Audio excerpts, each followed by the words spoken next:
President Biden's son is facing criminal charges in Delaware after a 5-year investigation. According to court documents filed today, Hunter Biden has reached a plea agreement with federal prosecutors over misdemeanor charges of failing to pay his taxes. A separate gun possession charge will likely be dismissed if he meets certain conditions. NBC's Alice Barr reports from Washington. Jessica, Hunter Biden has become a highly charged figure in the political landscape. Today, House Republicans are promising to keep stepping up their own investigations. Criminal charges for Hunter Biden.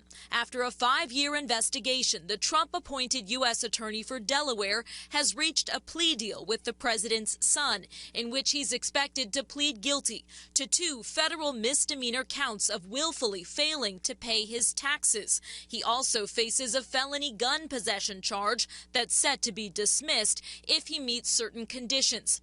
The deal calls for no jail time, and Hunter Biden's lawyer told NBC News, "My understanding is that we're done," suggesting prosecutors did not find cause to charge Hunter Biden in connection with foreign business dealings or any other wrongdoing, though the U.S. Attorney's Office has not confirmed that.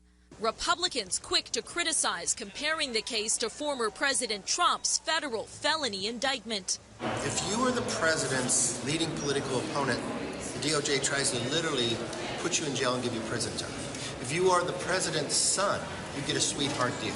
Mr. Trump slamming the deal as a mere traffic ticket, calling the system broken. But legal analysts point to signs of political independence. The U.S. Attorney for the District of Delaware is a Trump appointee holdover who exercised his own prosecutorial choices, exercised his own discretion. It comes as a federal judge in Florida set an August 14th trial date, though that's likely to change, for the case involving former President Trump's handling of classified documents and alleged obstruction. In an interview with Fox News, the former president offering this explanation for not handing over the documents. Before I send boxes over, I have to take all of my things out. These boxes were interspersed with all sorts of things. Though that defied the government's repeated efforts, including a subpoena, to get them back.